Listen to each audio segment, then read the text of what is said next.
Taxi Presse. Retrouvez tous les jours de 11h à 12h45 Irrigator et ses confrères à bord du taxi de la mi-journée. Informations exclusives et coulisses de l'actualité, tous azimuts. Nos éditorialistes décryptent et commentent l'univers de l'actualité sans concession et sans langue de bois.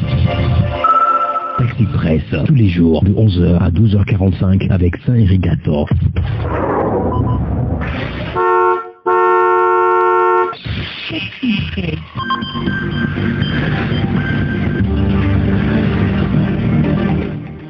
Madame, Monsieur, bonjour. Bonjour à tous, ravi de vous retrouver ce matin. La santé de nos populations semble une préoccupation pour les autorités togolaises, bien entendu. Il y a encore quelques jours, le ministre de la Santé, Moustapha Midji-Yawa, a attiré l'attention de ses concitoyens sur le danger des médicaments de rue. C'est un fléau qui décime les populations, c'est évident. 30 à 60% des médicaments vendus en Afrique sont des faux, selon plusieurs études. Le mal a atteint un niveau inquiétant au Togo aujourd'hui. Nous souhaitons aborder le sujet ce matin avec l'Ordre national des pharmaciens du Togo. Bienvenue. Notre invité ce matin, c'est Innocent Kweto. Il est le président de l'Ordre national des pharmaciens du Togo. Monsieur le Président, bonjour. Merci d'avoir accepté d'être avec nous ce matin. Bonjour, Monsieur Gator, et merci à Taxi FM de nous permettre en tout cas de partager sur notre profession et la problématique des médicaments au Togo. Oui, ça fait quand même un bon bout de temps. Hein. Depuis des années, on entend parler de l'Ordre national des pharmaciens du Togo. On a envie de savoir d'abord qu'est-ce que c'est réellement. Allez-y. Merci. L'Ordre national des pharmaciens du Togo, c'est une institution. C'est une institution qui est créée par la loi. Il faut savoir que les pharmaciens, au même titre que les autres professions libérales, oui, avocats, notaires, huissiers, médecins, tout ce monde, c'est des professionnels formés, assermentés, qui exercent une mission déléguée, une mission sociale au service du public.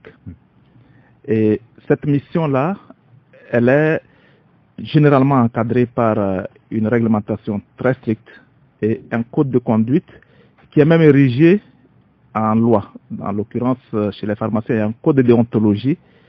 Et ce n'est pas que des principes qu'il faut respecter, c'est un code de déontologie qui est pris par décret.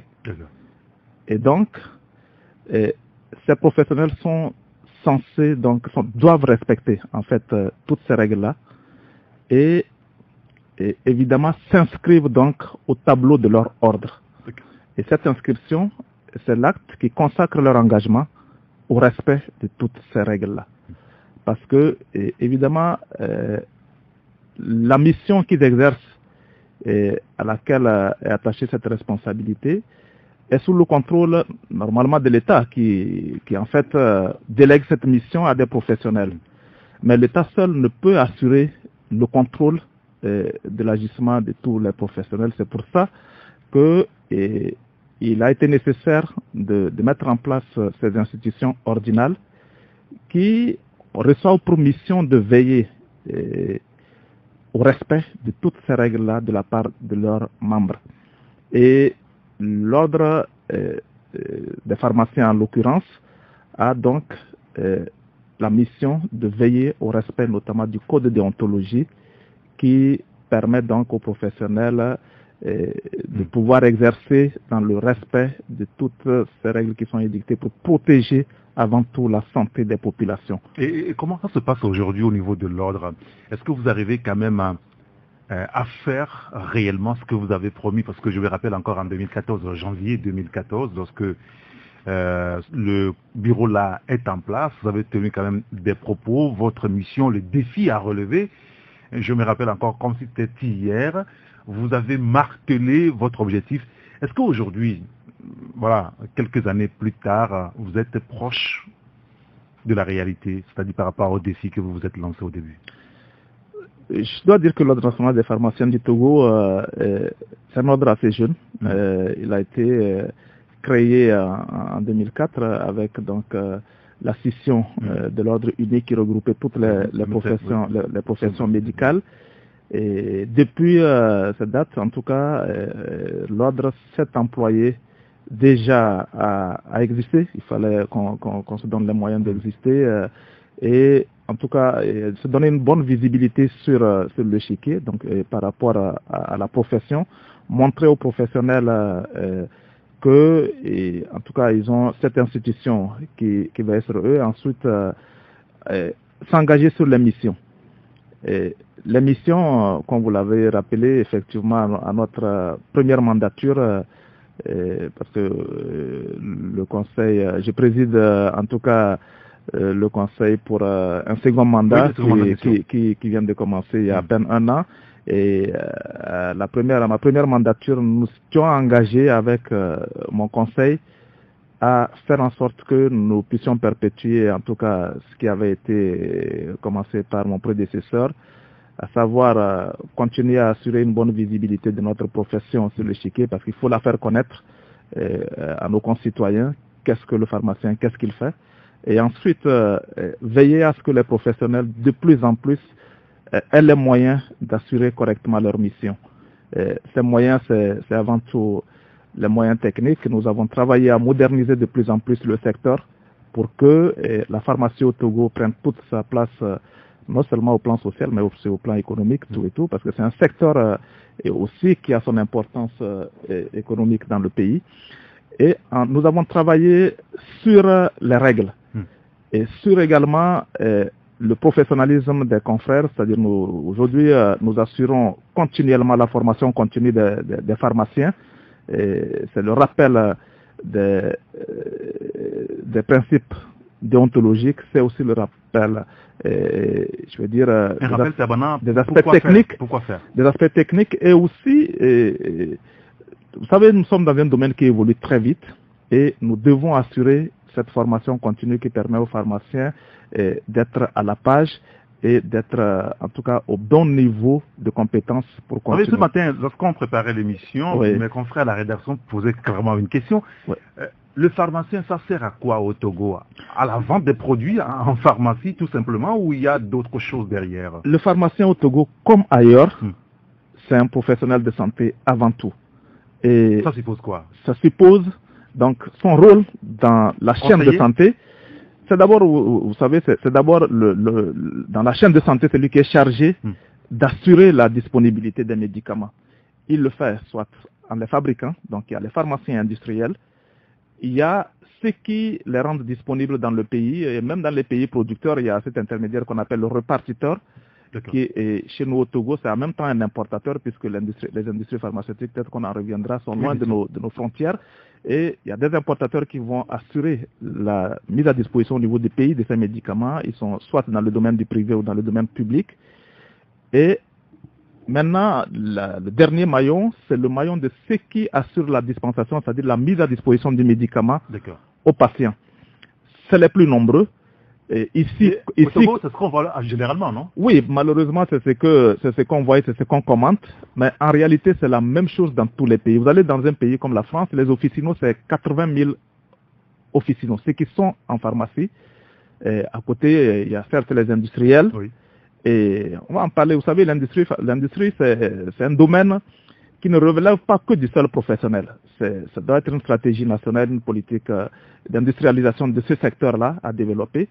Mais les professionnels, bien sûr, ayant un rôle prépondérant parce que c'est un domaine où il y a une rigueur, il y a des bonnes pratiques à mettre en œuvre qui sont de l'apanage de ceux qui sont formés pour, mais les capitaux nécessaires et toute la politique qui doit entourer une industrialisation fait que ça doit être une démarche globale. C'est pas un défi aujourd'hui à relever au niveau de l'ordre. C'est-à-dire que nous n'ayons pas que des pharmaciens qui sont dans les officines, qui nous vendent des produits, qui nous conseillent à acheter tel produit plutôt que d'autres, mais qui n'est pas de pharmacien formé en réalité au Togo, qui soit un industriel, qui fabrique des molécules, par exemple. Vous savez, nous tous qui sommes aujourd'hui en officine, il y en a en officine, il y en a à l'hôpital, il y en a aussi à la faculté, beaucoup d'entre nous sont formés industriels.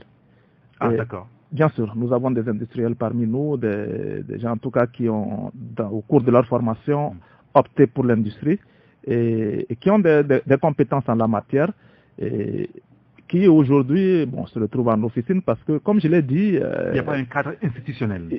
Voilà, je veux dire, il n'y a pas encore l'industrie. Je veux dire, vous avez parlé d'un défi pour l'ordre des pharmaciens du Togo, mais c'est un défi même pour la sous-région, pour toute l'Afrique aujourd'hui. On va en parler, vous savez, le médicament, le défi que nous avons aujourd'hui, c'est comment assurer notre indépendance en la matière. Et je parle du médicament, mais cette indépendance, elle doit être assurée par un secteur qui se valorise et qui prend toute sa place dans un pays.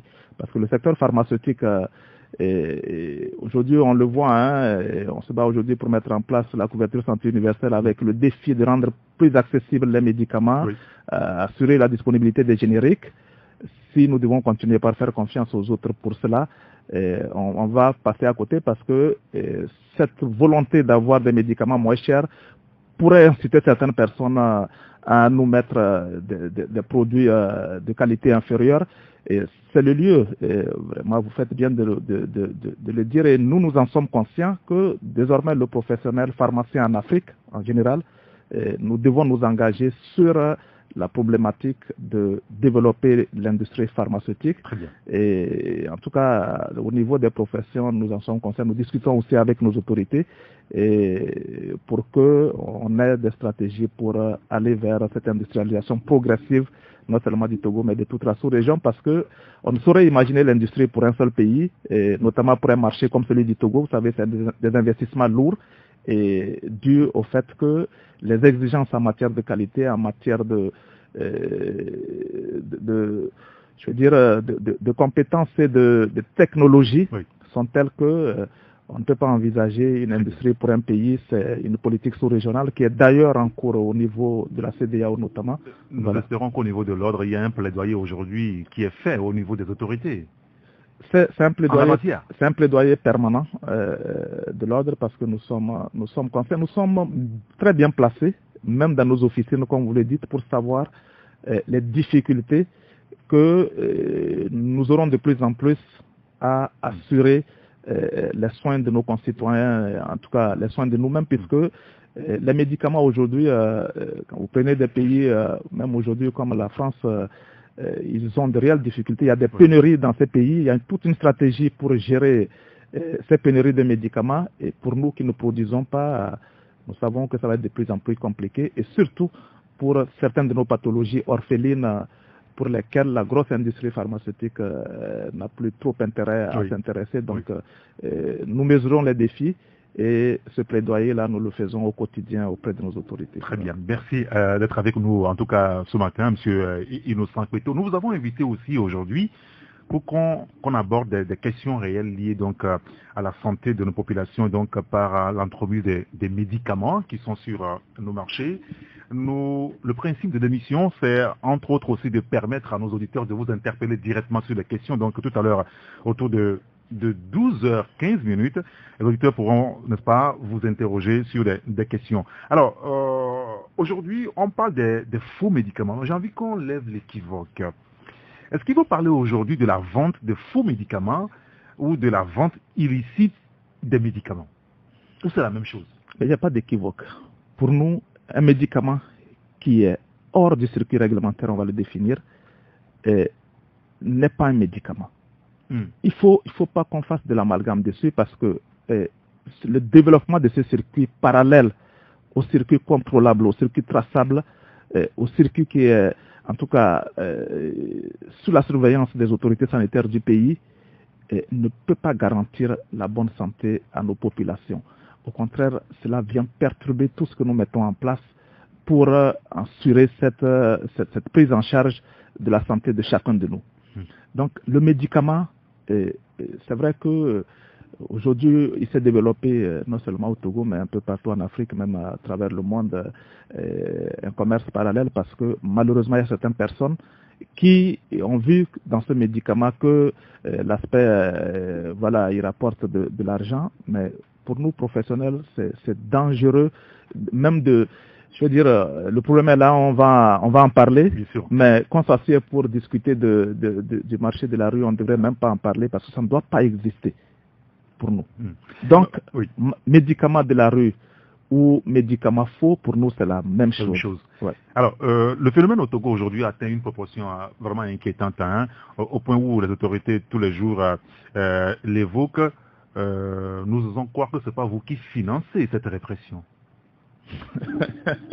Je crois que vous me taquinez, parce que je vais être clair. Ce matin, je ne suis pas à ce plateau pour défendre une corporation. Je ne suis pas sur ce plateau pour défendre une profession. Je suis là pour défendre la santé de nous tous, la santé des Togolais, parce que nous, pharmaciens, notre mission, notre part de mission dans le pays, c'est de veiller à ce que les produits de santé soient de qualité. Parce que, je l'ai dit tout à l'heure, le professionnel qui a cette mission déléguée de l'État est le seul responsable de son domaine. La population que nous servons n'a aucun moyen de s'assurer de cette qualité-là. Et aussi, nos États qui nous donnent cette mission, nous la donnent pour que nous prenions toute notre responsabilité sur le domaine. Parce qu'aujourd'hui, si nous avons une catastrophe sanitaire liée aux médicaments, en tout cas, nous nous sentirons en première ligne interpellés. Et c'est pour cela que, par rapport à ces sujets, les pharmaciens souhaitent, en tout cas, porter leur voix et qu'elles soient entendues de tous, parce que c'est notre rôle dans la société. Alors, le phénomène, on l'a dit, est inquiétant au Togo. Il y a quand même des chiffres récents, ne serait-ce que l'année dernière, où ça me donne quand même une idée de l'ampleur du mal. 85 tonnes de médicaments contrefaits saisis au premier trimestre 2018. Que se passe-t-il là? Comment est-ce que vous avez fait qu'il y a des circuits parallèles qui sont implantés dans notre pays et que depuis des années, personne n'arrive à contrôler tout ça? Alors, oui, je reviendrai, vous disiez, si ce n'est pas les pharmaciens qui financent. Donc, pour conclure, pour vous dire que la lutte contre le marché illicite, c'est exactement la lutte contre tout désordre dans le pays, puisque je dis que c'est un secteur réglementé. C'est aussi la lutte pour la sécurité de tous les citoyens, parce que c'est un domaine aussi qui touche à la vie humaine. Donc, les autorités du pays sont en première ligne dans cette lutte avec tous les organes d'application de la loi qui existent dans notre pays. Oui. Et donc, ce sont ces organes-là qui sont en charge de la lutte. Et le ministre de la Santé qui réagit à certains faits récents est le premier en ligne dans ce domaine-là parce que, voilà, c'est lui qui est le garant de la santé de nos concitoyens.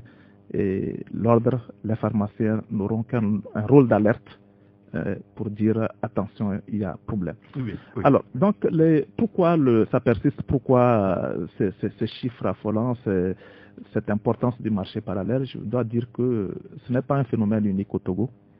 Il vous souvient récemment, en tout cas, la lutte qui a été menée au Bénin et les saisies importantes qui ont été opérées dans ces pays-là. C'est vrai qu'il y a eu un moment où nous tous, malheureusement, j'ai entendu aussi des fois les débats qu'il y a eu sur certains de vos médias, certains organes de presse, la couverture qu'on fait de ce phénomène, même s'il y a des insuffisances, on en parlera, on est là pour. Je pense qu'il ne faut pas faire d'amalgame. Nous avons tellement banalisé cette question du médicament qu'à un moment donné, ça a débordé. Et puis il y a derrière les réseaux. Les réseaux qui sont très loin de nous, c'est eux que nous enrichissons en réalité. Parce que moi, quand je vois des gens au niveau local qui veulent défendre voilà, ce marché, c'est un commerce, tout ça, on ne se rend pas compte que ceux qui se sont organisés pour mettre sur les marchés en Afrique, notamment en jouant sur notre pauvreté, en jouant sur l'ignorance de nos populations, ces médicaments, c'est des gens qui s'enrichissent et qui n'ont rien à voir avec les problèmes de nos populations, notre santé. En ce qui concerne au Togo, est-ce que ces réseaux, vous les connaissez? Ben, vous savez, ce n'est pas On nous renseigne qu'au grand marché de Lomé, il y a quand même un marché assez vaste. Finalement, tout le monde à Lomé connaît ce marché. Est-ce que l'ordre va nous dire aujourd'hui qu'il ne sait pas qu'au grand marché d'Adaoulato, il y a un vaste marché des produits contrefaits? Écoutez, nous, ce n'est pas à nous d'aller enquêter, d'aller savoir comment ça se fait, mais nous savons effectivement qu'il y a, et c'est pour ça que nous tirons la sonnette d'alarme, nous savons qu'il y a un marché parallèle important de médicaments au Togo, dans nos marchés, notamment le grand marché de Lomé, derrière certaines enseignes, certaines boutiques, il y a des cargaisons de médicaments et nos forces de sécurité font le travail parce que il y a eu un travail méthodique qui a été fait à un moment dans ce marché pour en tout cas réussir à déloger et à saisir ce stock de médicaments dans les arrière-boutiques. Nous savons que le marché parallèle est développé, il alimente nos villages, il alimente même des fois certaines formations sanitaires périphériques de nos villes. Et donc le danger, il est partout. Nous sommes conscients de cela et c'est pour ça que nous tirons la sonnette d'alarme. Mais comme je l'ai dit, le trafic des médicaments, c'est un trouble à l'ordre public, la contrefaçon, le commerce parallèle des médicaments, c'est je dirais un défi à l'autorité et à la règle de droit. Alors donc peut-être que voilà. les populations ne vous aident pas quand même dans cette lutte si elles boycottent ces produits de rue et si elles préfèrent aller en pharmacie, dans les officines pour acheter des produits de rue, ça devrait quand même affaiblir ces réseaux parallèles. Mais est-ce que ce n'est pas en réalité le coût On va pas jeter, en tout cas, le faux sur la population. Des fois, c'est vrai que ces gens usent tellement de stratagèmes et de génie, ils rendent disponibles et accessibles ces produits aux populations qu'elles ont à portée de main. Et ça joue aussi sur voilà, peut-être le manque de moyens de ces populations et l'ignorance. Et c'est là où je pense que nous avons un rôle tous à jouer. Et nous pensons réellement au niveau des pharmaciens, au niveau de l'ordre des pharmaciens, que ce travail n'est pas encore suffisamment fait. Communiquer vers cette population, lui apporter l'information et la permettre de comprendre les tenants et les aboutissants, c'est quoi le médicament et à quoi ça tient sa qualité et où le trouver. Et nous pensons que les médias doivent nous y aider beaucoup. C'est pour ça que des fois nous sommes un peu déçus d'entendre certains traitements parce que vous savez, les populations, quand il y a un peu d'amalgame autour de certaines questions, quand certaines choses sont dites à la radio, vous savez, chez nous, tout ce qui est dit à la radio est vrai, on a l'impression que c'est possible de se soigner à la rue aussi parce que oui... Mais vous savez que dans certaines localités, il n'y a pas d'officine. Il n'y a pas d'officine, mais il ne manque pas de médicaments. Oui, mais on nous renseigne quand même que 90% des pharmacies sont à Lomé. C'est vrai. On est peut-être autour de 80%. La situation évolue. Mais c'est lié tout simplement en fait à la population des pharmaciens que nous étions. Et c'est une situation qui s'améliore. Nous avons maintenant une filière pharmacie au Togo. Au niveau de la faculté de sciences de la santé, on a des pharmaciens qui sont formés, et plus ceux qui viennent de l'extérieur. Donc, au niveau de l'ordre, il y a clairement une orientation à installer les plus jeunes, les nouveaux qui arrivent dans nos contrées reculées. Et nous avons fait des études qui montrent que, contrairement à ce que les gens disent habituellement, oui, les pharmaciens préfèrent rester à Lomé dans les grandes villes parce que c'est là-bas qu'ils font des affaires. Nous savons que le pharmacien, sa mission au sein de la société est telle que quand il exerce correctement, il s'en sort partout. Et en plus, à l'intérieur du pays, ils sont plus de notoriété que ceux qui sont à Lomé, qui sont noyés. Et puis, ils sont plus utiles à la population. Donc, cette sensibilisation, elle est faite.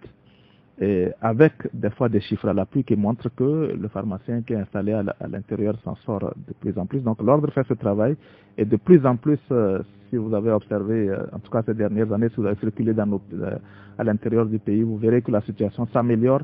Et nous, au niveau de l'ordre, notre objectif c'est que dans 5 ans, en tout cas, toutes les grosses agglomérations de notre pays soient pourvues de pharmaciens. Et je disais tout à l'heure que le manque de pharmaciens à l'intérieur du pays ne veut pas dire qu'il n'y a pas de médicaments disponibles. Qu'il n'y a pas un réseau pour assurer la disponibilité des médicaments de qualité. Il y a d'abord au niveau privé les dépôts pharmaceutiques qui sont autorisés par le ministre de la Santé, qui exercent à titre dérogateur parce que on a parlé du monopole de compétences, mais il y a une dérogation qui est prévue par la loi, et sous autorisation du ministre de la Santé pour permettre à des personnes autorisées de manipuler un certain niveau de médicaments sous le contrôle effectif d'un pharmacien. Voilà ce qui est prévu en privé. Donc il y a des Non, dépositaires autorisés. D'accord, nous allons continuer ce débat tout à l'heure, après la pause publicitaire, puisqu'il est 11h30 sur la radio. Retour en studio avec notre invité Innocent Kweto, qui est le président de l'Ordre national des pharmaciens du Togo. Et avant la pause, vous évoquez le cas des dépôts à l'intérieur du pays, où il y a des dérogations qui sont octroyées. Voilà, des personnes d'un certain niveau de qualification et sous autorisation, surtout du ministre de la Santé, parce que je rappelle que aussi bien le pharmacien que ses dépositaires doit avant tout être autorisé. C'est la base de toute chose. Mais ils ne sont pas forcément obligés, je veux dire, d'être pharmaciens. Non. Au niveau de ces dépôts. Au niveau de ces dépôts, ce ne sont pas des pharmaciens. Ça, on l'a dit. C'est là où il n'y a pas de pharmacien que la loi a prévu une dérogation pour permettre à un professionnel de la santé en général, qui, ça c'est à la discrétion des autorités sanitaires, qui l'autorise, mais qui le mettent sous la tutelle d'un pharmacien pour s'assurer que les médicaments qui sont, c'est le pharmacien qui doit garantir que les médicaments à disposition de la population dans ce dépôt ont suivi le circuit réglementaire qui permet de garantir leur sécurité, leur qualité pour la population. Est-ce que vous savez au moins qu'il y a des réseaux justement sur ce coup-là qui se développent?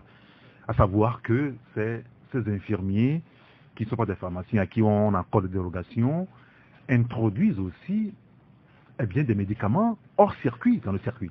Je dois dire que c'est quelque chose qu'on ne maîtrisait pas trop jusqu'à il y a quelques années. Ce que j'ai évoqué tout à l'heure, la couverture d'un pharmacien sur ces dépôts, c'est une amélioration des dispositions réglementaires.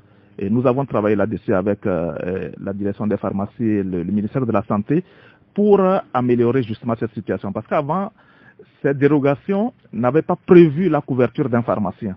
D'accord. Donc, depuis à peu près 2-3 ans, il y a eu un arrêté qui précise que celui qui a un dépôt doit justifier de la couverture d'un pharmacien qui est son référent et qui engage sa responsabilité auprès de l'autorité sanitaire au même titre qu'il l'a engagé pour son officine de pharmacie. Et donc, c'est ce qui est mis en place. Donc, à côté de ce circuit privé à l'intérieur du pays, nous avons le circuit important qui est le circuit public, à travers la centrale d'achat des médicaments essentiels génériques, la CAMEG, qui a au niveau de chaque région ce qu'on appelle les pharmacies régionales d'approvisionnement, et qui sont donc des démembrements, en tout cas des centres avancés de la CAMEG, qui vont assurer donc la distribution des médicaments dans toutes les formations sanitaires, les districts sanitaires, les centres médico-sociaux, les cases de santé. En tout cas, au niveau de toute la pyramide de santé, à chaque niveau, il y aura un stock de médicaments qui correspond au niveau auquel se situe cette structure de santé. Et c'est ça la différence, parce que le secteur de la santé est organisé. Donc, dans une case de santé, on aura des médicaments qui correspondent à ce que peut prendre en charge l'infirmier ou en tout cas l'infirmier adjoint qui est à ce niveau. Mais ce qui se passe avec le marché parallèle, c'est qu'on disponibilise des médicaments de toutes sortes à tous les niveaux et qui sont manipulés par qui? Donc, cet infirmier ou infirmier agent au niveau de la carte de santé, il sait qu'à un certain moment, il doit référer au niveau supérieur et ainsi de suite. Et à tous les niveaux, il y a une liste nationale des médicaments essentiels qui est établie par niveau de santé dans la pyramide.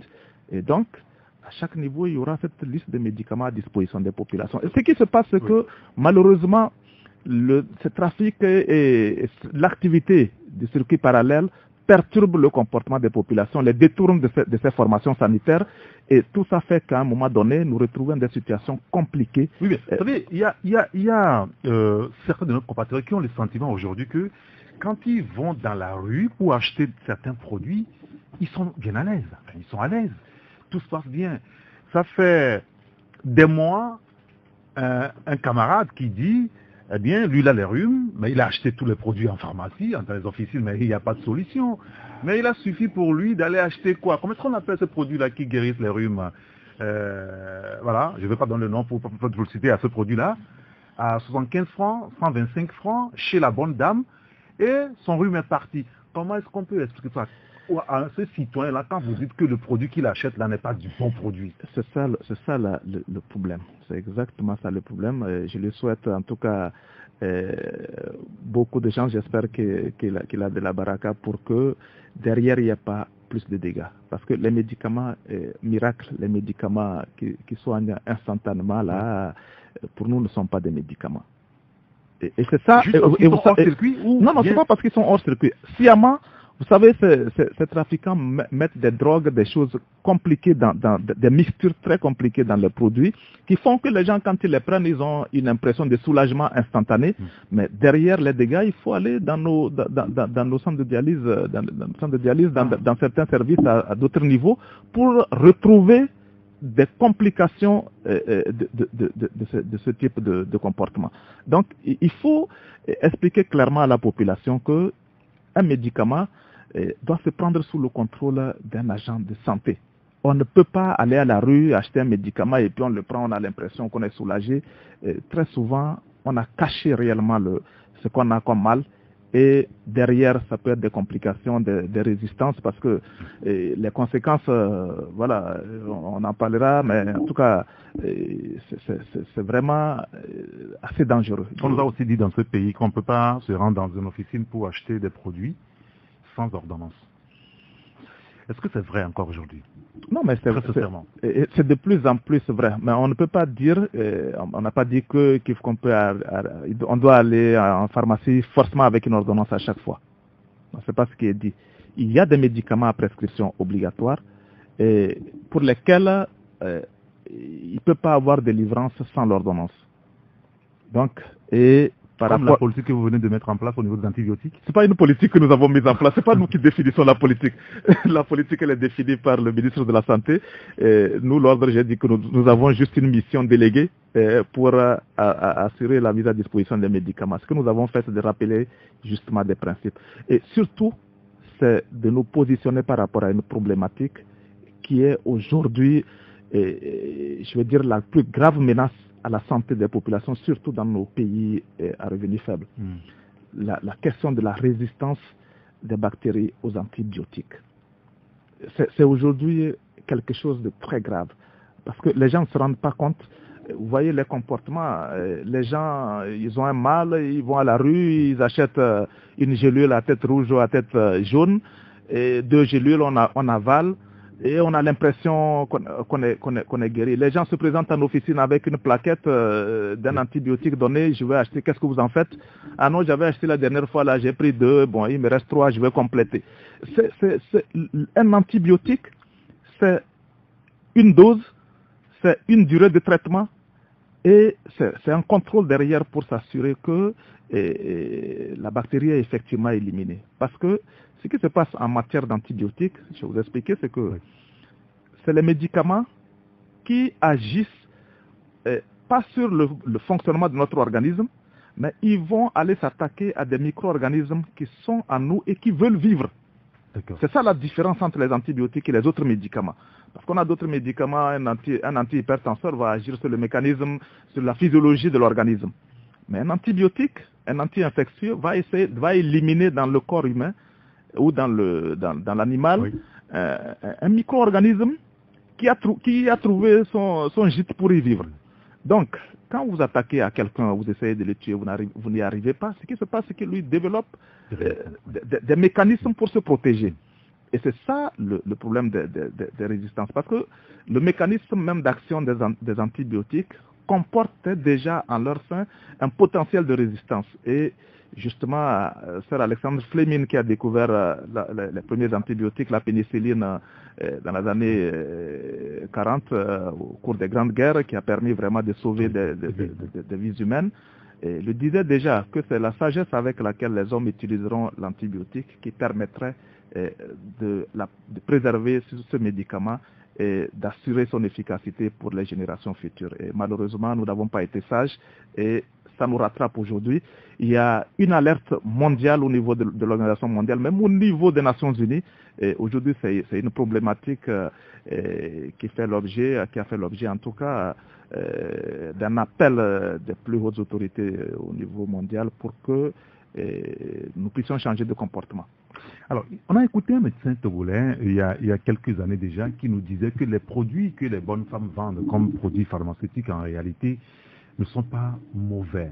Seulement, ils sont exposés au soleil et que le problème aussi se trouve juste au niveau de la prise des doses. Que si on réorganisait ce secteur, ça devrait être une bonne chose. Quel commentaire vous en faites? Scandaleux. Docteur Innocent. Scandaleux, je ne sais pas quel médecin l'a dit, mais bon, en tout cas, moi, en face de lui, je le lui dirais, c'est un scandale de pouvoir déclarer des choses comme ça. Ah oui? C'est peut-être parce que, pour moi, pour parler de médicaments, c'est vrai, nous avons tous nos compétences. La personne mieux placée, c'est le pharmacien. Parce que nous connaissons la structure des médicaments. Même si on pense que nous ne les fabriquons pas, nous savons comment fonctionne le médicament. Nous savons comment est composé un médicament, ses mécanismes d'action, tout et tout. Et les dangers qui sont attachés même à la prise d'un médicament normal. On ne peut pas dire que ces médicaments, parce que ce sont des choses, justement, j'ai parlé de la banalisation qu'on a eue par rapport aux médicaments qui a traîné ce développement. Vous savez, pendant longtemps, le monde a semblé ignorer que ce problème était un problème, mais aujourd'hui, les conséquences font qu'il y a une levée de bouclier au niveau mondial. C'est vraiment tous les grands dirigeants de ce monde, vous savez, je ne sais pas si vous vous rappelez, en 2009, l'appel de Cotonou, oui, qui avait réuni, je dirais, l'ensemble des chefs d'État de la sous-région, en tout cas de l'espace francophone, et sous, en tout cas, la houlette de l'ancien président français Jacques Chirac, qui a lancé cet appel et qui a reçu la signature de tous nos chefs d'État. Ouais.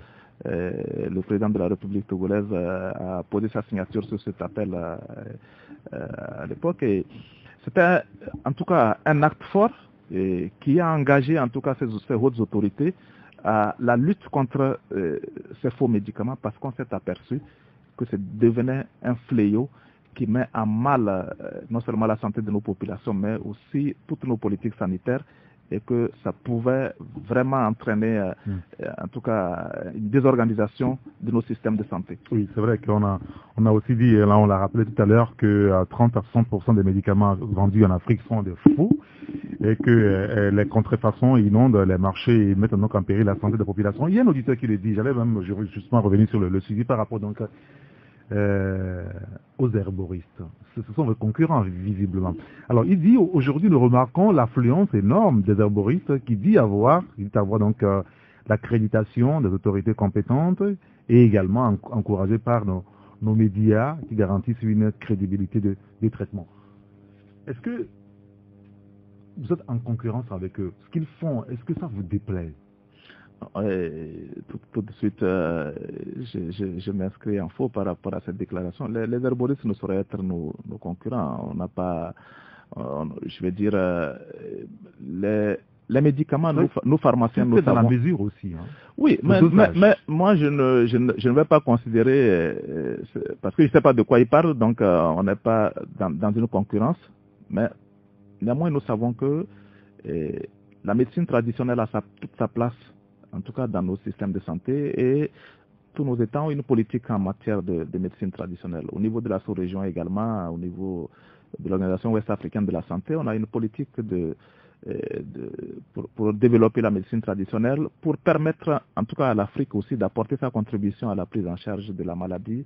Et on ne l'a pas encore suffisamment fait, alors qu'on a en tout cas une variété de substances naturelles qui peuvent être utilisées. La seule chose, c'est que nos herboristes doivent accepter que leurs produits qu'ils proposent pour soigner les populations puissent venir à la lumière, puissent franchir certaines barrières, parce que le médicament, il est défini. Hein, c'est pour ça que des fois, on est un peu gêné.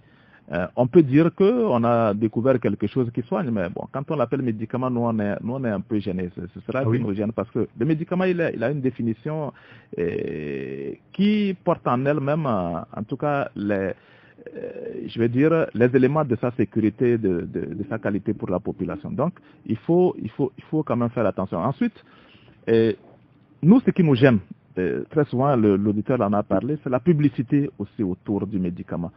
Vous devez vous rendre compte que personne ne vient vous dire telle pharmacie a tel médicament, allez vous en procurer.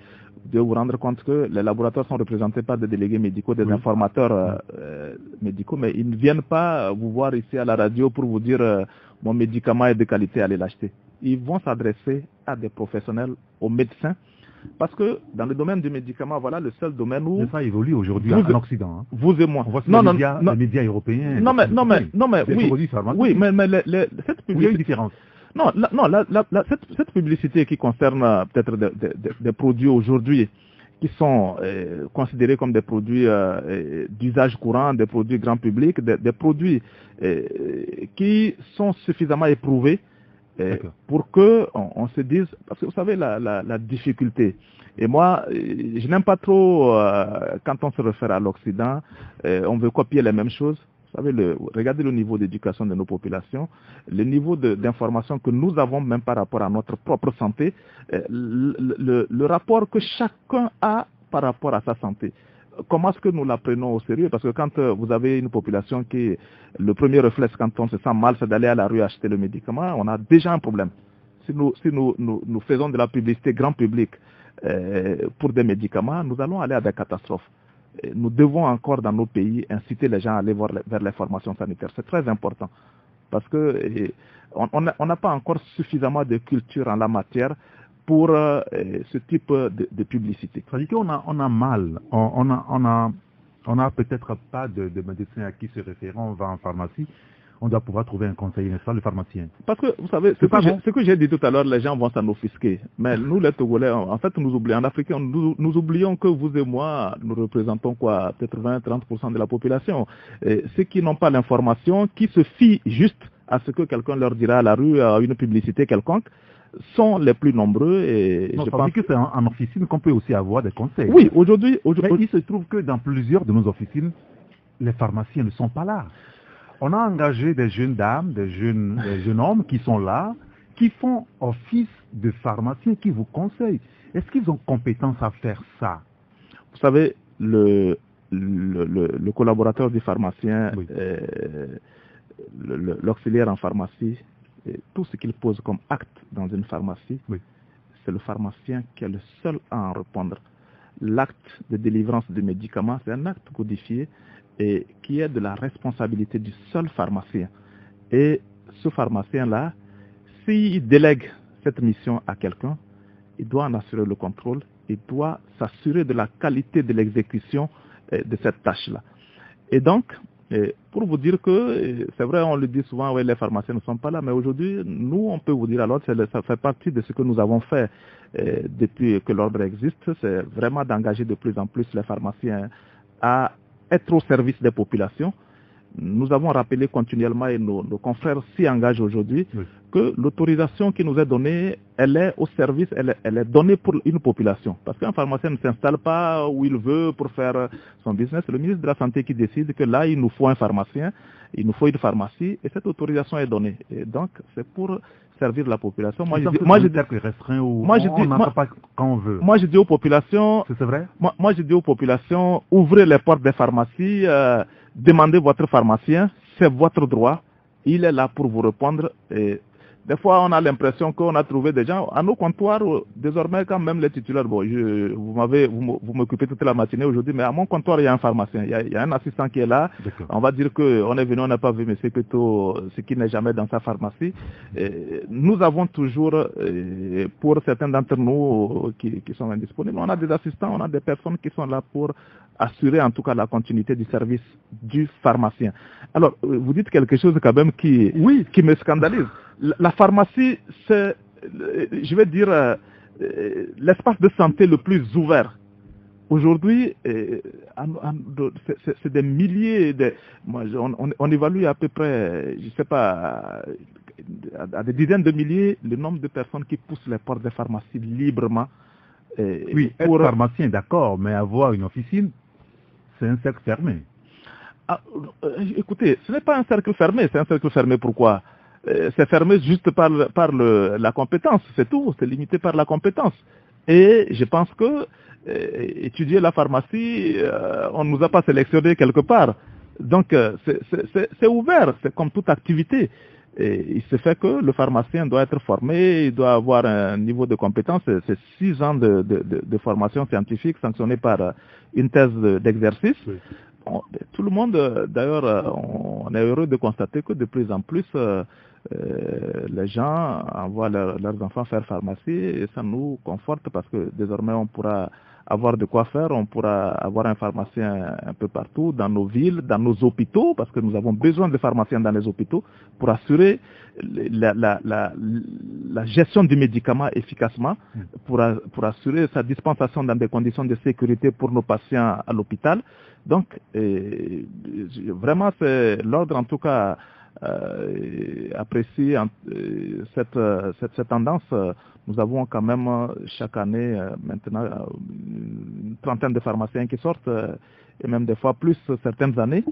Donc nous aurons de quoi faire, couvrir tous les besoins du pays en pharmacie. Et tout à l'heure, en tout cas, on va donner la parole aux auditeurs, mais il y a quelques interpellations déjà sur notre numéro SMS et WhatsApp, c'est le 90 111 49 62 pour ceux qui veulent intervenir sur le sujet. En attendant qu'on ouvre l'antenne, il y a un auditeur qui nous dit une ville où il n'y a pas pharmacie à cause d'un médicament de 600 francs CFA, on est obligé de prendre une voiture aller-retour 2000 francs. Alors qu'une bonne femme vend, excusez-moi, le même produit, le même médicament à 300 francs dans la région de la Kara, pas de pharmacie dans presque toutes les villes, sauf Kara. Alors, c'est complexe. Non, mais vous savez, j'ai dit tout à l'heure qu'il n'y a pas de pharmacien, certes, oui, mais le médicament ne manque pas. Moi, le médicament que la personne dit vouloir acheter, c'est des clichés, hein. Moi, je considère que c'est des clichés. Le médicament qu'on veut acheter à 600 francs, si on allait dans la formation sanitaire de la ville, on trouverait ce médicament, ou on trouverait un professionnel qui va vous indiquer un autre médicament disponible pour vous soigner. Et ça nous amène à évoquer les médicaments génériques. Et ça, c'est important que les gens sachent que, je ne sais pas qui a décidé qu'il lui fallait à cette personne ce médicament de 600 francs qui fait qu'il doit prendre un véhicule à 2000 francs. Je suis sûr que s'il allait dans une formation sanitaire, il aurait eu la solution pour mieux se prendre en charge, il n'aurait pas eu besoin de faire un déplacement de 2000 francs. Alors, lutter contre les faux médicaments ou lutter contre donc la vente ici des produits pharmaceutiques, l'appareil qui avait été trouvé entre-temps, c'est les médicaments génériques. Où est-ce qu'on en est aujourd'hui? Un terme galvaudé, parce qu'aujourd'hui, les vendeurs illicites l'utilisent comme si c'était des médicaments que eux ils ont peut-être l'autorisation de vendre, alors que le médicament générique, c'est un médicament de qualité, c'est un médicament qui suit le même circuit réglementaire que ce qu'on a appelé les médicaments de spécialité. Pour nous, il n'y a aucune différence. La seule différence, c'est que ce médicament, pour le définir, c'est un médicament dont la molécule est aujourd'hui tombée dans le domaine public, c'est-à-dire qu'il y a eu la levée de la protection qu'il y avait sur cette molécule au moment de sa découverte. C'est des accords du commerce international qui font que celui qui découvre la molécule a le droit d'être le seul producteur. Donc, pendant une durée. Donc, quand cette durée vient à terme, ce médicament peut être fabriqué par ceux qui justifient de la même technologie, des bonnes pratiques de fabrication des médicaments et qui peuvent donc le fabriquer, le présenter sous des formes qui peuvent réduire son coût, par exemple des conditionnements grand public, des conditionnements plus grands, qui font qu'on réduit le coût finalement du traitement pour le patient. Et ces médicaments génériques doivent faire l'objet, comme les spécialités, d'enregistrement dans le pays et doivent rester dans les circuits réglementaires et traçables, contrôlables par les autorités réglementaires. Donc, le problème, les génériques, ils sont disponibles, sauf qu'il ne faut pas faire l'amalgame, il ne faut pas que les gens pensent que le générique doit être à la rue. Le générique est aussi dans les pharmacies. Le générique, on doit le trouver dans les formations sanitaires, dans les dépôts pharmaceutiques autorisés par le ministre de la Santé. Mais comment ça se passe? C'est-à-dire que j'ai besoin d'acheter un produit qui se vend à 3500. Or, il y a son générique. Qu'est-ce qui me conseille là-dessus? Ou quand je me présente en officine, je leur dis, mais écoutez, tel produit, vous l'avez, c'est à 3500, est-ce que vous n'avez pas son générique à me vendre? Ah oui. Ça va peut-être à 637. Je vous dis... C'est comme ça que ça se passe? Mais c'est le réflexe qu'on doit avoir. Ça veut dire, et nous, au-delà de ça, quand vous rentrez aujourd'hui dans une officine, vous tendez votre ordonnance, mes collègues, en tout cas, les pharmaciens sont tous engagés là-dessus. Ils vous font la liste de prix.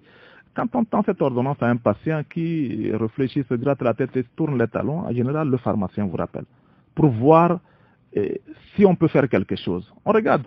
Si c'est un médicament qui peut faire l'objet de substitution, s'il y a des alternatives moins chères, on propose, dans la limite de nos compétences et de nos prérogatives. Et si c'est nécessaire, on appelle le médecin. On le fait de plus en plus. On appelle le médecin pour voir si, visiblement, votre patient que vous avez vu, à qui vous avez prescrit ça et ça, n'aurait pas les moyens de se procurer cette ordonnance. Nous, on a cette alternative. Est-ce qu'on peut faire quelque chose? Ça, c'est le travail que fait le pharmacien. Bon, on n'en parle pas tous les jours, mais c'est vrai que des fois, surtout quand on a de la patience, quand le patient aussi a un peu de patience, comme un patient, oui, on fait ce travail-là. Donc, et c'est encore mieux quand le patient spontanément nous dit vraiment, c'est un peu cher, est-ce que vous aurez quelque chose à me proposer en alternative? Oui, on regarde si on a une substitution possible, on le fait. Et comme je l'ai dit, voilà, ça peut faire l'objet d'échanges entre le pharmacien et le médecin pour mieux prendre en charge le patient. Avant 12 heures, dans 2 minutes, il y a un auditeur qui nous dit qu'une chose est de refuser des faux médicaments ou la vente illicite des médicaments, et une autre est de prendre des initiatives pour mettre à la disposition de la population togolaise de bons médicaments conformément au niveau de vie de la majorité des pauvres Togolais que nous sommes, que nos autorités arrêtent de nous faire des déclarations stériles et qu'elles saisissent le mal en ayant la bonne volonté de combattre la corruption tout en serrant les mailles de nos frontières. Est-ce que le problème par rapport donc à l'introduction, sinon la venue chez nous ici de ces faux produits qui sont hors circuit, est-ce que ce n'est pas ça, nos frontières? Vous savez, les frontières, je peux vous dire que le travail est fait par nos douaniers aujourd'hui, parce que, vous savez, depuis quelques années, je peux vous dire, la douane a une nouvelle mission dans laquelle il s'affirme, c'est une mission de protection civile, oui, qui consiste à protéger les populations contre tous les trafics, notamment le trafic des médicaments. Il y a une unité qui a été créée il n'y a pas longtemps. Sur laquelle ce trafic-là, où l'Organisation mondiale des douanes est engagée fortement aujourd'hui. Et ils font régulièrement des formations à nos douanes, ils sont là, ils organisent des opérations conjointes, parce que dans ce trafic, il faut savoir qu'il y a une nécessité de coopération entre les pays et les organes d'application des lois, et les douanes collaborent beaucoup, parce que les trafiquants profitent un peu des frontières, donc il y a ce travail-là qui est fait. Sauf que j'ai dit tout à l'heure que le trafic des médicaments est organisé très loin de nous, et ces réseaux-là ont souvent une longueur d'avance, c'est comme dans tous les trafics. Hein. Aujourd'hui, je vais vous dire, les gens qui s'engagent dedans n'y vont pas de main morte, parce que il est établi d'ailleurs que le trafic de médicaments, malheureusement, rapporte plus d'argent que le trafic de drogue, par exemple, et jusqu'à présent était moins réprimé. Et donc, les gens s'y adonnaient. Aujourd'hui, heureusement, au Togo, je dois signaler, parce que les gens peut-être l'ignorent, le trafic de médicaments est fortement pénalisé au Togo depuis le code pénal de 2015. Oui. Parce qu'avant, on se référait au code de la santé publique. Aujourd'hui, il n'y a pas que le code de la santé publique, il y a le code pénal qui a déjà criminalisé le médicament, puisqu'on encourt des peines qui peuvent aller jusqu'à 20 ans. Et il y a dans le pipe, je pense que nous, pharmaciens, on travaille là-dessus aussi, la ratification de la Convention Médicrime qui va renforcer la coopération entre États. Nous allons poursuivre cette discussion tout à l'heure après la pause publicitaire.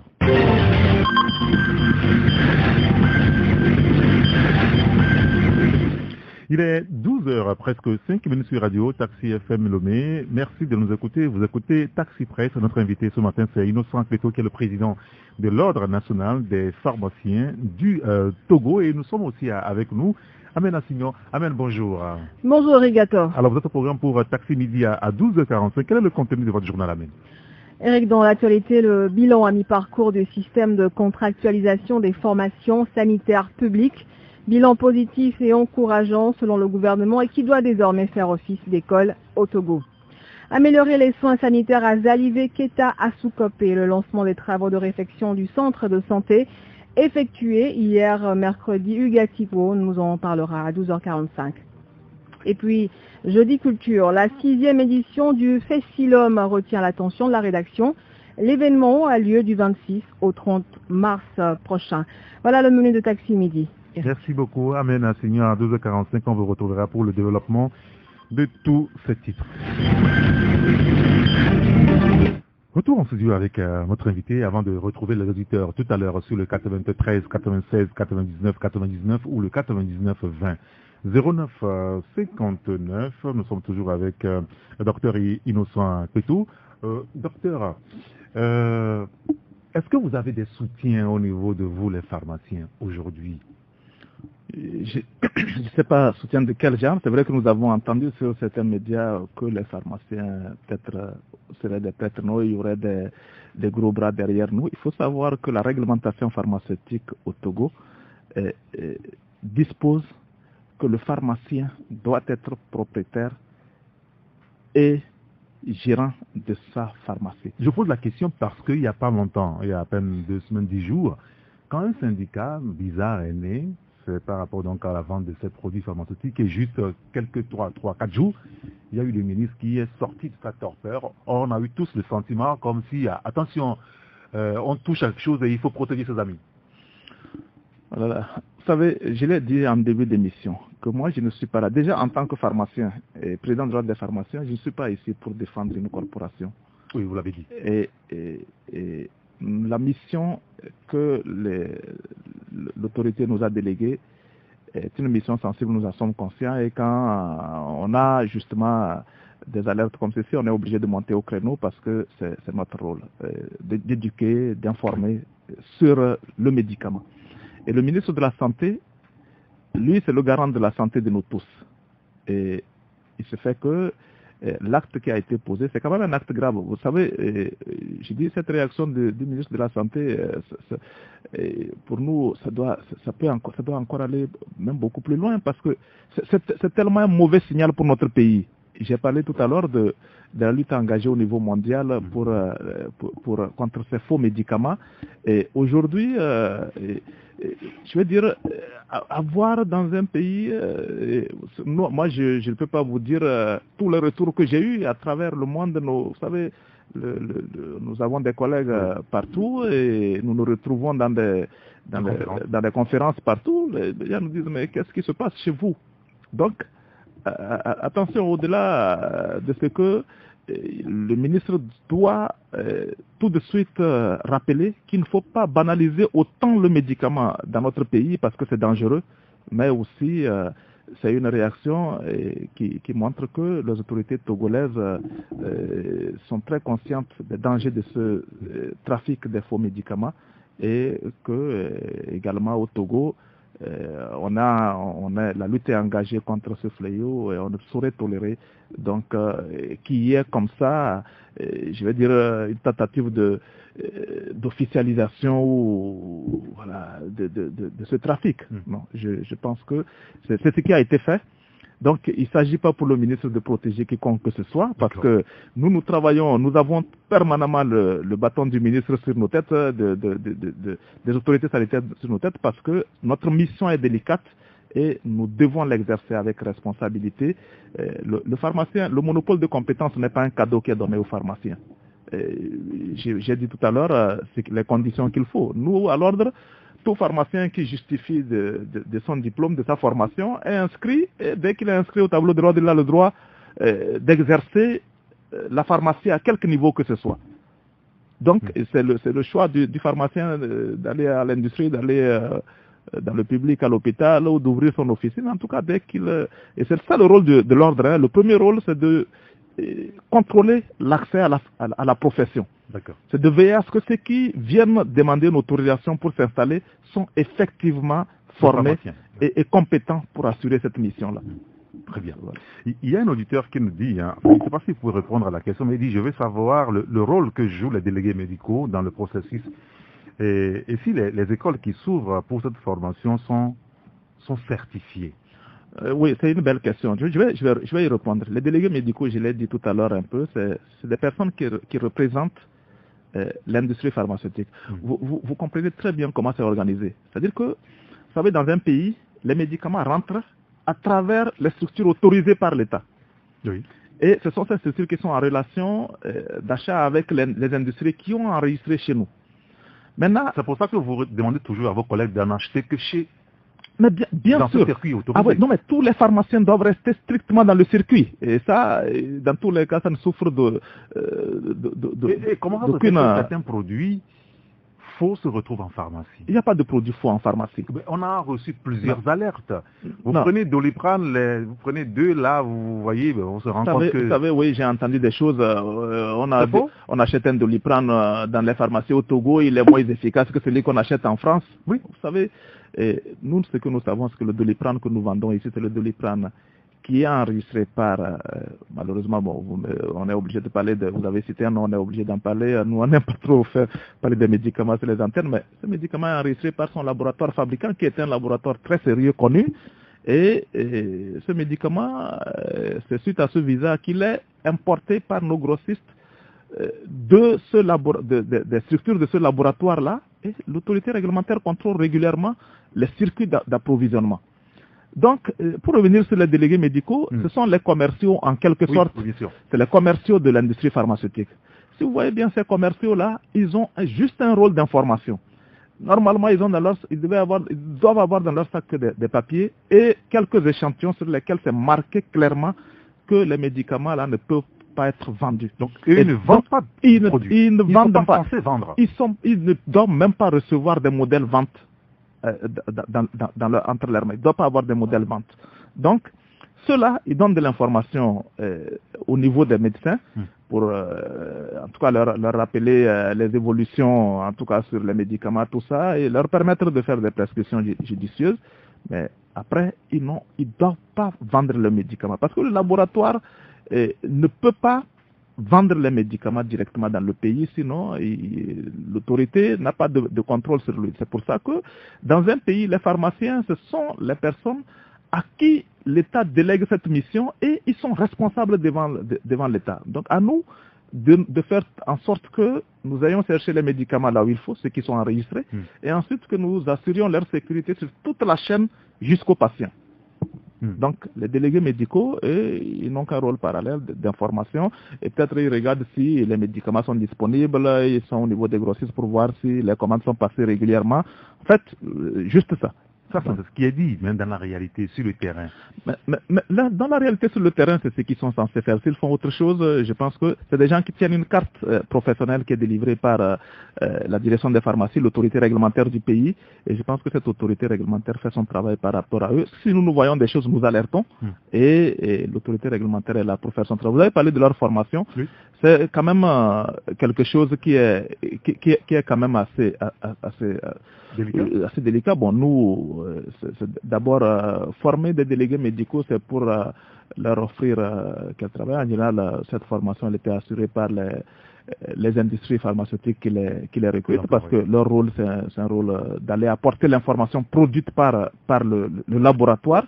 Et donc cette information, elle est complète au niveau du labo, c'est tout ce qu'ils doivent dire. Bon, maintenant, on voit des écoles qui les forment, je ne sais pas pour quel débouché, parce que il faut des gens des laboratoires. Ces laboratoires, quand ils viennent, ils recrutent des gens formés scientifiquement, une base scientifique, ils leur donnent l'information qu'ils ont à leur niveau, et qui est développée, et quitte à aller apporter cette information. Bon.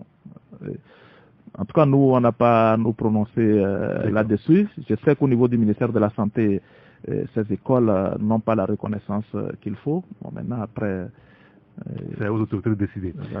Alors, maintenant, nous allons permettre aux auditeurs d'intervenir directement dans l'émission pour interpeller notre invité, Dr Innocent Kweto, qui est le président de l'Ordre national des pharmaciens du Togo. Vous avez des questions, vous avez des réactions à faire par rapport à tout ce qu'on vient de dire. Vous nous appelez sur le 93 96 99 99 ou le 99 20 09 59. Je pense que nous avons déjà un premier auditeur au bout de fil.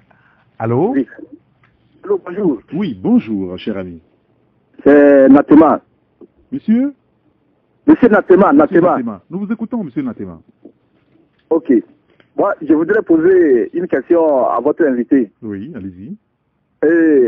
Pour opérer un patient, sa tenue, ça fait 15 000. Et il doit habiller aussi le professeur qui doit travailler sur lui et certains, mais je ne sais pas, c'est trop cher dans la pharmacie. Est-ce qu'ils ne peuvent pas avoir le prix? C'est trop pour nous les patients. Ça nous dépasse trop. Voilà ma question. Très bien. Écoutez, M. Natima, merci de nous avoir appelés. Docteur, est-ce que vous avez une réponse à ça? Bon, c'est vrai que ça fait partie des dispositifs médicaux et des accessoires de prise en charge. Bon, ce n'est pas, certes, c'est aujourd'hui des dispositifs qui finalement se retrouvent dans les officines parce que c'est vrai que malheureusement des fois dans nos hôpitaux, et voilà, vous savez, on a évolué, hein, on est aujourd'hui à des matériels d'usage unique pour chaque patient, c'est pour leur sécurité.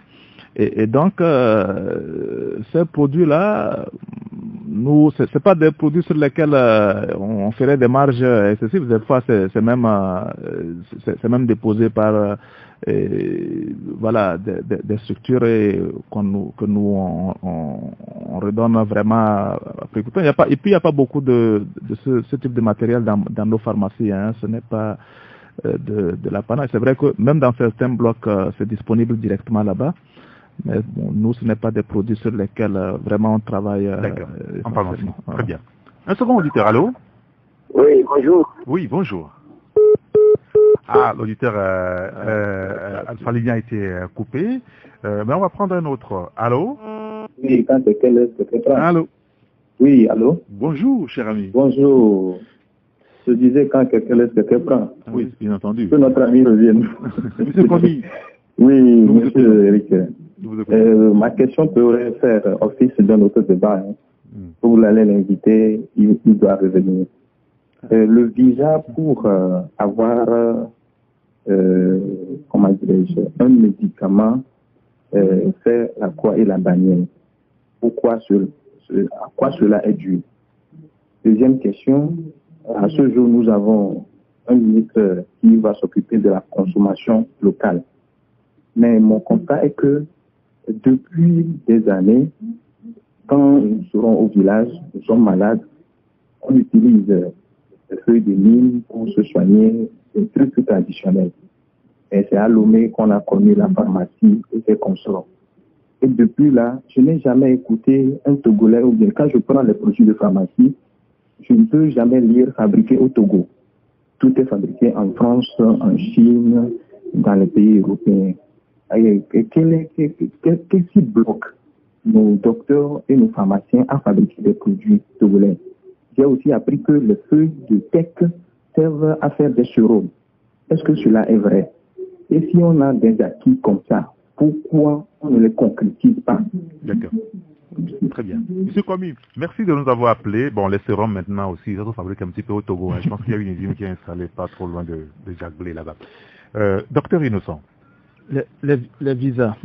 Oui. Je crois avoir compris que la question de l'auditeur, c'est de savoir comment ça se fait le processus. Le processus, oui. Voilà. Et je disais qu'un médicament pour faire l'objet de commercialisation dans notre pays doit obtenir donc un visa, une autorisation de mise sur le marché dans le pays. Et d'ailleurs, c'est une notion qui est très importante.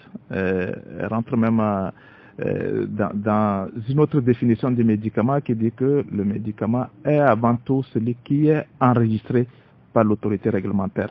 Parce que dans le système, il faut savoir qu'il appartient à chaque pays de garantir la sécurité des médicaments en circulation sur son territoire. Donc, les autorités réglementaires les autorités qui sont en charge de la santé doivent veiller donc à enregistrer des médicaments qui ont la qualité qu'il faut. Donc le processus consiste pour chaque laboratoire qui veut commercialiser son médicament à déposer un dossier dont le format est un format standardisé au niveau mondial aujourd'hui. Je veux dire, le dossier qui est déposé au Togo est le même que celui qui est déposé devant les autorités sanitaires d'un pays du Nord comme la France, la Suisse et autres. C'est un format standard. Et donc, il y a des compétences au niveau de chaque pays. Donc, il y a au Togo notamment une commission nationale d'enregistrement des médicaments avec un comité d'experts qui travaillent en aval sur le produit, qui vont regarder ce dossier-là, s'assurer que tout y est et que le produit justifie de toutes les certifications et de tous les process, de tous les contrôles, pour assurer ça, non seulement sa qualité présente, mais aussi sa qualité sur la durée de vie revendiquée par le laboratoire. D'accord. Donc, cette étude est transmise à la Commission nationale qui va décider de valider le produit ou pas, et une proposition d'avis est faite au ministre qui donc décide en dernier ressort que ce médicament soit vendu dans notre pays ou pas. Donc c'est comme ça pour tous les médicaments. C'est comme ça pour tous les médicaments. Maintenant, aujourd'hui, parce qu'il a parlé, ça nous permet d'aller à sa deuxième question, des médicaments traditionnels ou des médicaments à base de plantes. Aujourd'hui, il y a une notion de médicaments traditionnels à améliorer et qui peut faire l'objet d'un enregistrement, et je crois que c'est l'UMOA qui a sorti un règlement qui est valable pour l'ensemble de nos pays, qui permet, à travers une procédure allégée, de pouvoir enregistrer ces médicaments. Vous voyez déjà, au niveau de ces médicaments, il y a une procédure allégée. Sauf que ce que nous déplorons, c'est que tous ceux qui font, en tout cas c'est fait dans ces médicaments traditionnels, ne font même pas la démarche. Moi, je pense que s'ils font la démarche, au niveau des autorités réglementaires, ils peuvent trouver des canaux pour qu'on puisse, en tout cas, amener à la lumière ces médicaments. Nous demandons que ça. Maintenant, quel est le rôle des pharmaciens dedans? Vous savez, les pharmaciens participent à la recherche sur les plantes, sur les substances naturelles de nos pays. Si vous allez à la faculté, il y a des thèses et des pharmaciens aussi qui travaillent là-bas, des pharmaciens-chercheurs, avec d'autres professionnels, avec d'autres chercheurs qui travaillent sur ces plantes-là. Il y a des résultats consignés. Il y a besoin que ces résultats-là soient transformés et qu'on aille vers la formulation aussi de certains produits, qu'on étudie encore plus certains paramètres, la toxicité, tout ça, parce que sortir un médicament, c'est un processus. Il a raison de dire que c'est une autre émission pour parler de la démarche pour que une substance qu'on soupçonne de pouvoir avoir des qualités, que cette substance-là devienne médicament, mais c'est un processus assez long, très complexe et long. Très bien. Voilà. On va prendre notre troisième auditeur. Allô?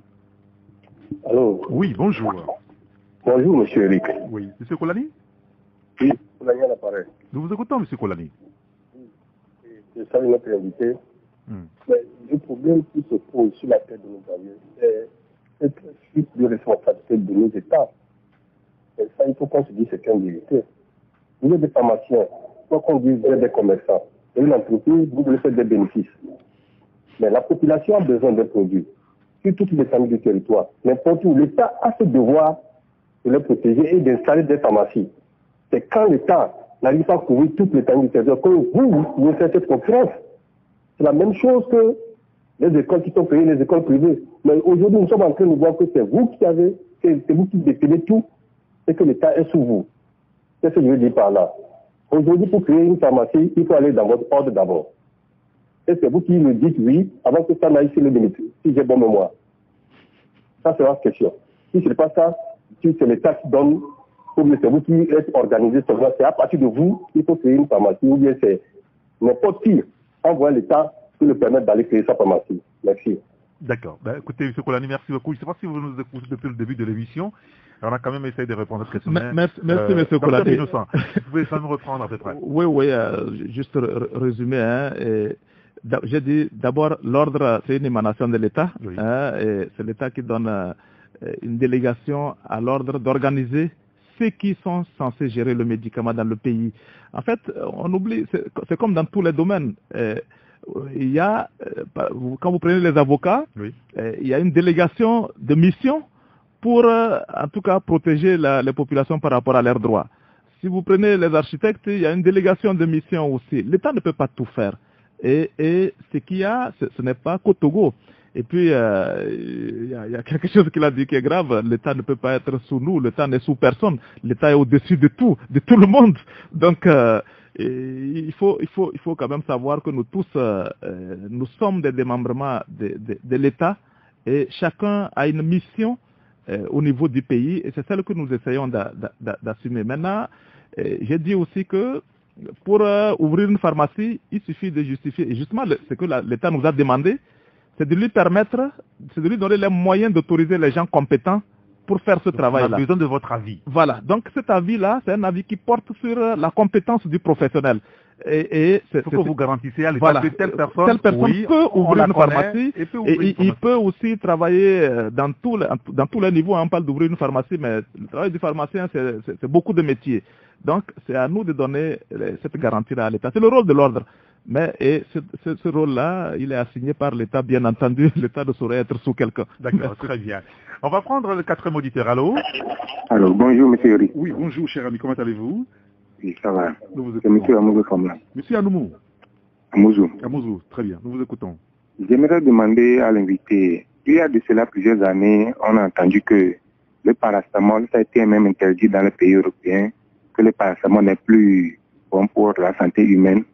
Mais pourquoi ça continue à être vendu dans nos pharmacies en Afrique? D'accord. Merci beaucoup, monsieur Amouzou. Merci de nous avoir appelé. Allô? Paracétamol, est-ce qu'il est quand même courant que le paracétamol n'est plus autorisé dans les pays européens, les paracétamol qui sont vendus chez nous ici? D'accord, très bien. Il va répondre. Merci, M. Amoussou, pour cette question directe. Le paracétamol, non, il n'a jamais été interdit dans les pays occidentaux. D'ailleurs, vous allez dans tous les pays, je crois que c'est le produit qui est dans beaucoup de spécialités de plus en plus accessible. Mais par contre, aujourd'hui, la sonnette d'alarme, c'est de dire quand même à la population que ce n'est pas un produit anodin. C'est vrai que c'est le médicament qui est vendu un peu partout et que les gens demandent spontanément. Mais nous, si vous venez en pharmacie, vous constaterez qu'on va vous vendre votre plaquette de paracétamol à 50 francs, à 100 francs, 10 comprimés. Mais on va vous dire derrière, attention, il y a une dose à ne pas dépasser parce que une forte dose de paracétamol, ça attaque directement au foie et c'est très dangereux. En fait, c'est pour signaler que il faut pas avoir tendance à banaliser la prise de ce médicament parce que quand on exagère à un certain niveau la dose, les conséquences sont très graves. Donc c'est une alerte à ce niveau, mais sinon c'est un médicament qui reste toujours d'actualité, qui est dans toute douleur de première ligne. Oui, bien sûr. Donc non, il n'a jamais été interdit. D'accord, très bien. On va prendre le 5e auditeur. Allô? Oui, bonsoir. Oui, salut cher ami, comment allez-vous? Oh, ça va bien, la grâce de Dieu, oui. Quel est votre nom? Oui, c'est de la part du docteur Rosé. Docteur Rosé. Ah, nous vous écoutons, oui. Docteur Rosé. Oui, je voudrais poser une question. Oui, allez-y. Le président vient de dire que les produits génériques, là, c'est presque la même chose que celui de la pharmacie. Oui, les spécialités. Oui, ça c'est très bon. Parce que moi aussi, j'ai une fois travaillé dans ce projet. C'était en 90 à 92. Et c'est à grève limitée qu'on a fermé la porte pour aller au Mali. Et c'est développé au Mali plus que chez nous ici. Comment on peut faire pour que ces choses reviennent au Togo? Parce que c'est un peu bas, quoi. C'est-à-dire le prix est un peu bas. Oui. C'est supportable pour la population. Si nous prenons le produit de Tali, par exemple, c'est à 400 francs. Et à la pharmacie, des fois, on trouve jusqu'à 3000. Vous voyez? Donc, comment on peut faire ça que ça vienne encore chez nous au Togo? Merci. Docteur Rosé, vous êtes médecin togolais? Oui. Pardon? Vous êtes médecin togolais, docteur? Oui, je suis tradithérapeute au Togo. Vous êtes tradithérapeute. Ah, vous êtes tradithérapeute, d'accord. Oui, je suis le président de commune de Lomé. Ah, président de tradithérapeute commune de Lomé. D'accord. Oui. Merci beaucoup, docteur Rosé. Merci de nous avoir appelé. Passez une excellente journée. On va permettre au docteur Innocent de répondre. Non, mais bon, ok, c'est parce que, vous savez, le mot docteur, ce n'est pas le pharmacien qui le conteste en premier, c'est le médecin. Parce que... D'accord, très bien, je vous comprends. Allez-y. Non, sur le générique, notre auditeur, c'est vrai, dit... il faut faire des efforts encore, mais je ne crois pas qu'il y ait plus de génériques au Mali qu'au Togo. Ils n'en fabriquent pas plus que nous. On est logé à la même enseigne, on importe. Et le défi qu'il y a aujourd'hui, c'est peut-être de nous organiser au niveau de la sous-région pour en produire et pour pouvoir soutenir en tout cas nos systèmes de couverture santé. Surtout sensibiliser la population par rapport à ça. Oui, ne fuyez pas les pharmacies, que les produits sont chers, venez, il y a des produits génériques qui sont accessibles. Les médicaments génériques sont aujourd'hui accessibles vraiment au niveau des pharmacies et surtout demandés. Et je crois que l'amalgame qui est fait, c'est que les gens pensent que je vais aller à la rue parce que je trouve des médicaments génériques moins chers. Mais le problème, c'est que quel est le médicament, de quel médicament avez-vous besoin? Qui a décidé qu'il vous faut ce médicament? C'est ça qui est important. Moi, je pense qu'il faut aller vers les personnes qu'il faut, les professionnels de la santé, pour que le professionnel vous oriente. Aujourd'hui, il y a une promotion du générique dans notre pays, c'est-à-dire que de plus en plus, les prescripteurs vont prescrire en non générique. Et pour qu'on puisse délivrer le générique le plus accessible financièrement aux populations. Et même quand c'est prescrit en spécialité, je l'ai dit, le pharmacien a le droit de substitution. Quand le patient ne peut pas acheter, le pharmacien peut proposer un générique au patient. Donc vraiment, encore une fois, le message c'est que les gens fassent confiance au système de santé et à toutes les structures qui sont autorisées pour délivrer le médicament. Très bien. 93 96 99 99 ou le 99 20 09 59, ce sont les deux numéros de contact où vous faites le choix de nous envoyer un message, un SMS ou WhatsApp. C'est sur le 90 71 49 62. Allô?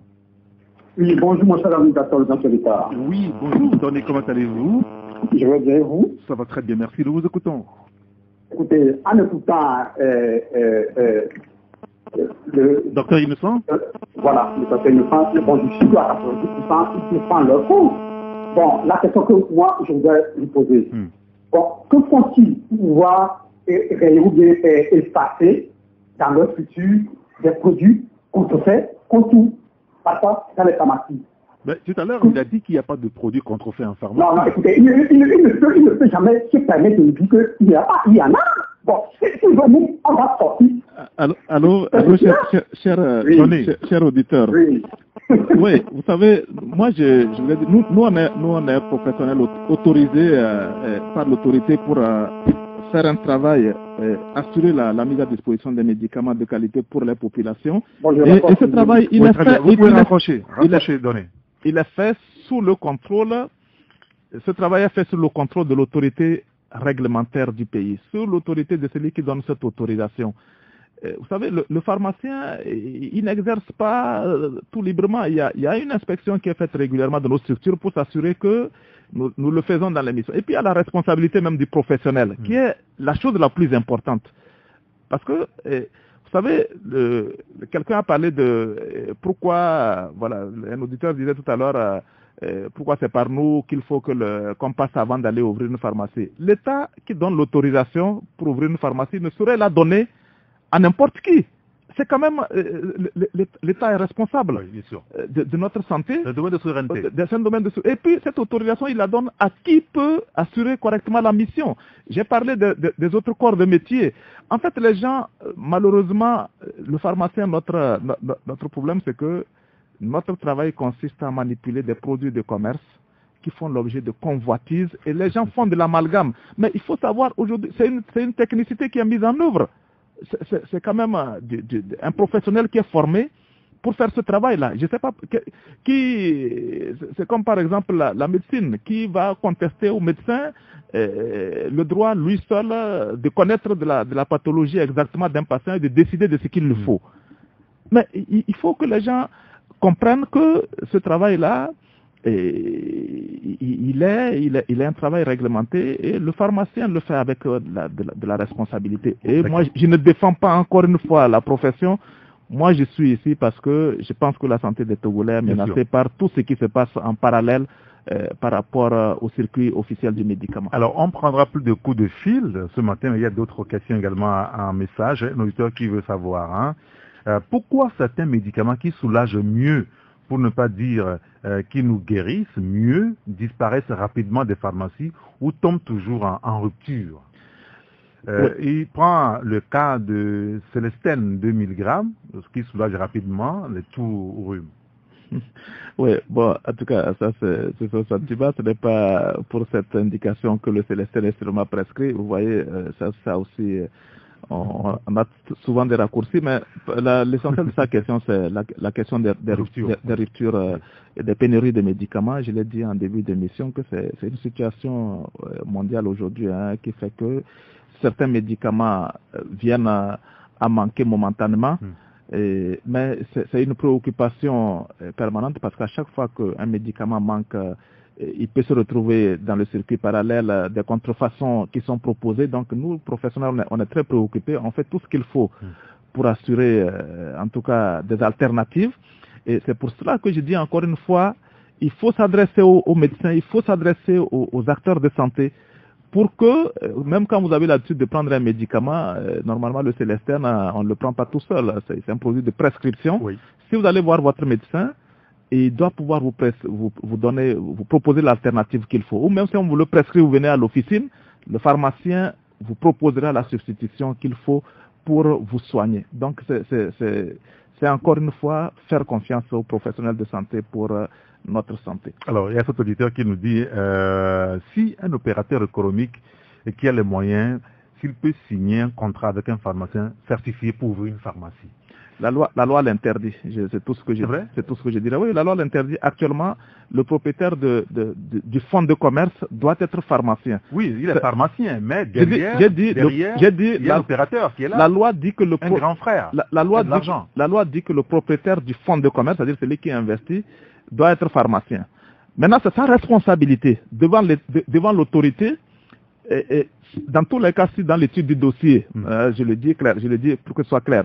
C'est-à-dire que dans l'étude du dossier, pour autoriser une pharmacie, s'il y a quoi que ce soit qui montre à l'autorité ou à nous, à l'ordre, que ce pharmacien a une main derrière, l'autorisation ne sera pas donnée. Parce que ça va lui enlever son indépendance technique, son indépendance professionnelle, qui est essentielle dans la responsabilité qui lui est conférée. D'accord, très bien. Je pense qu'on va s'arrêter là. Il y a plusieurs questions. Le téléphone, malgré qu'on ait dit qu'on aura plus de coups de fil, ça continue de sonner. Ça veut dire tout l'intérêt de nos concitoyens par rapport donc à ce sujet. Donc revenez-nous très souvent pour qu'on puisse discuter de ces questions-là. Merci beaucoup, docteur Innocent. Vous avez peut-être un dernier message? Non, mais juste en tout cas vous remercier et remercier les auditeurs qui sont intervenus. Nous, il y a eu des questions directes des fois qui nous interpellent, mais tout ça pour dire que nous avons encore du travail. Nous continuerons par faire ce travail-là. Chaque pharmacien aujourd'hui le fait dans son officine. Et je voudrais inviter les populations à poser toutes les questions qu'ils ont sur le médicament à leur pharmacien de quartier. C'est l'agent de santé le plus accessible. Nos officines sont ouvertes et le pharmacien est à la disposition de la population et au service de cette population-là. Allez vers vos pharmaciens. Même si vous n'avez pas besoin de médicaments, si vous avez des questions pertinentes sur le médicament, c'est autorisé, on peut le faire. Mais posez ces questions, le professionnel sera là pour expliquer parce que nous pensons que c'est important pour que le pharmacien apporte toute sa contribution dans un système de santé qui est solide. Nous sommes le dernier maillon de la chaîne dans le parcours du patient, c'est parce que quand le patient sort de chez nous, c'est en ce moment qu'il sait s'il sera soulagé ou pas, s'il aura son médicament, si son médicament est efficace. Notre rôle est important, nous le mesurons et nous sommes engagés pour. Merci. Merci beaucoup, docteur Innocent, plutôt le président de l'Ordre national des pharmaciens du Togo.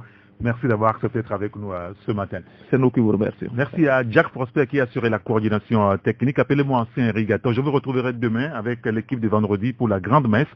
Nous reviendrons sur pas mal de sujets. Pourquoi pas la question des produits pharmaceutiques, on pourra aussi revenir avec mes confrères. Juste après nous, vous retrouverez Amen Assignon tout à l'heure dans un peu plus de 5 minutes pour le journal de la mi-journée sur la radio. D'ici là, portez-vous bien. Au revoir.